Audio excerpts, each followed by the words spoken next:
Welcome to Dr. Dana Show and Tell. My name is Dr. Dana Churchill and I'll be your host today. I'd like to bring on an amazing guest who's changing homes one at a time, and her name is Melissa Yamaguchi, and she's a Feng Shui expert.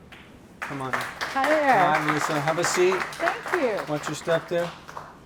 So, how are you doing today? I'm doing beautifully. Always. It's a choice, right? Yeah, it really should. It should be. Should be. So you do Feng Shui, you change people's homes, and I know you work with stars, some A-list stars and presidents, and you're pretty sought after, I guess, right? People are interested in the concept of energy and how they can take some control and ownership over their lives. Much more now than they were 2 years ago. Well, if Right? the pandemic taught us nothing, it taught us that in order to have a more satisfying life, we have to have some modicum of control. It taught a lot of people a lot. Yeah. Yeah. Absolutely. Good. Yeah. So let me know. I'm not I've heard of the word Feng Shui like a million times, but I never had anybody do it for my business or my home. Yes. So, and you were saying before you would look at their year they were born, like their Chinese sign or their zodiac sign, and they would match that up with their environment. How does that work?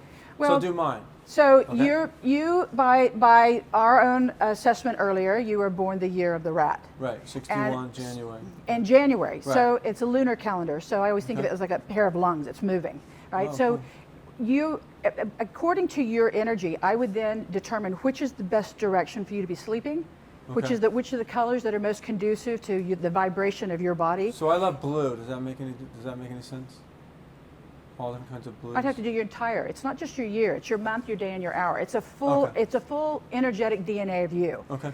And the reason that's so important is because there's not one size fits all when it comes to Feng Shui.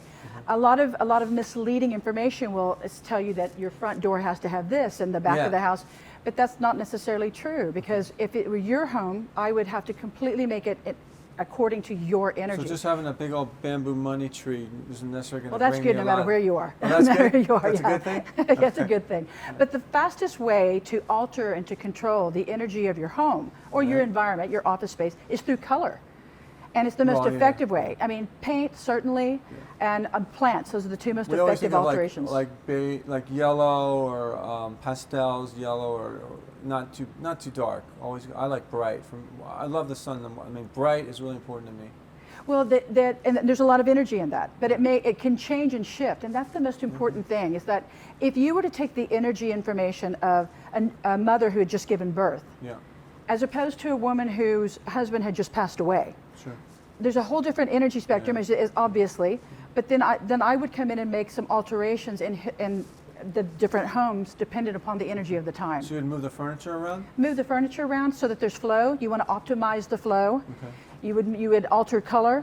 You would bring in plants. You would move it, and I would also work, most importantly, with the inhabitants of the property. So if I were to feng shui a home and make it as perfect as possible energetically, it's all for naught if the inhabitants aren't healthy. Right. So if they're not breathing and eating and sleeping and doing and meditating and doing all the things to create the original house in balance, then the house means nothing. So that it's multifold. Nice. I love it. So you're going to give us a little display in a few I am. minutes, right? I am. Okay. And you have any words of wisdom to tell the audience, how they can start to do this? I mean, move their coffee cup to the other side, or the pillow, maybe? The Emily Post of etiquette, or the Feng Shui. The most important thing to share, really, is that you declutter. Now, people will confuse Feng Shui thinking it means hyper-organization and cleanliness. That's a nice bonus, but the truth of the matter is you have to be uncluttered to optimize flow. If there's things around and you're stepping over to get into your home. So you must remove things that are creating clutter, and secondly, you should remove things in your home that no longer serve you or speak to your spirit.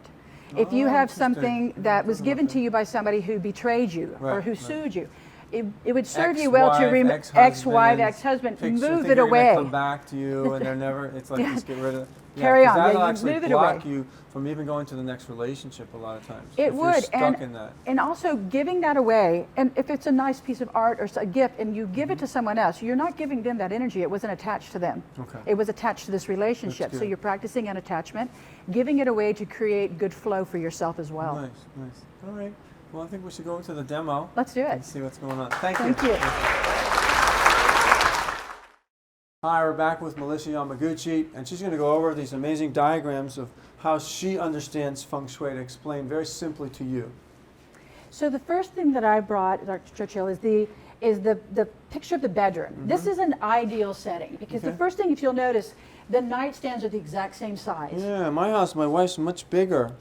What's going to happen to me? So we don't need to go into counseling. I already know what that means. So what You can tell me backstage. when we have a bedroom where one of the nightstands is much smaller, much more cluttered, then it doesn't create parity and balance in the relationship. Wow. And what we're striving for is balance. Even if you're single, you want to strive for the balance on either side of the bed.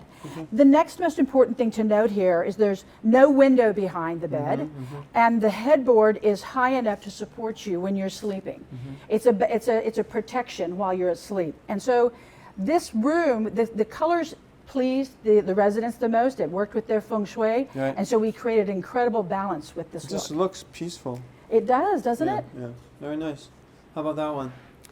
So this right here is a crude little drawing here, but I want you to understand that a lot of people have aspirations of living high on the hill. Yeah, especially here in California. Yeah, they want here. Yeah. They imagine that this overview of people down below and the ocean probably gives them an advantage. But the bad thing about this in Feng Shui is that the positive energy struggles to reach you, but then it leaves you quickly. Wow. The most auspicious, the luckiest, if you will, place to have this house would be right here, down at the base of the mountain, with the mountain behind you, much like the Nice. headboard, Yeah. protecting you as you're Yeah, I have a friend at that home. lives in Monrovia, and she's just one street away from the base of the mountain. They're just a super grounded, amazing person. Yes. The house is great, full of energy. That's another important thing. You just said the word grounded. Grounding is a major component of Feng Shui. Barefoot in the home, not only does it keep it clean, but you're grounding while you're at home, walking barefoot in your home. Well, they don't even mind if the bear and the animals come swim in their pool and leave. She feeds them. I mean, it's like part of their, because a lot of them come through there, yeah. That sounds lovely. Yeah. It really does. The final one that I brought to share with you is an overview of a blueprint. Whenever I've been hired, the number one thing I ask for, the bagua. Yes. Bagua, okay. The most important thing that I ask for outside of their birth date is a blueprint of their home. Okay. So if you are on a budget, for example, and you say, well, I cannot Feng Shui my entire home, Okay. then I would say, then please consider the master bedroom, the entryway, and the kitchen. If that's Wow. all you can do, Right. because altering the energy of there assures your rest, assures that your food is nourishing the body, and assures all that come and leave are there to serve you instead of hurt you. Wow, nice. That's really cool. But if this were your home, how I decorated the entryway and everything else is largely dependent upon yours and your wife's energy. Okay. Absolutely. So talk about the bagua, because we studied it in college a little bit in Chinese medicine. Yes. I don't really remember all that much And about what we it. do with the bagua, which means 8 trigrams, is that we take this as a blueprint, and I would then place the bagua over the physical blueprint, Really? and that would tell me. Wow. So if your home was due south, Okay. then I would place the career, which is the south of the bagua. I would place that over your entryway. But if your front door was north, then I would place your reputation and fame, which is the north of the bagua, over your, I reversed that, over your entryway. Okay. So that's how the bagua comes into place. And then yin and yang, Yeah, I saw finding the that. constant balance. Nice. Finding this Yeah. constant male energy, female energy, Totally. symbiotic Yeah, balance yeah. of the home. Okay. Thank you so much for the You opportunity to be deserve here it. with you. Thank you. Thank you, Melissa.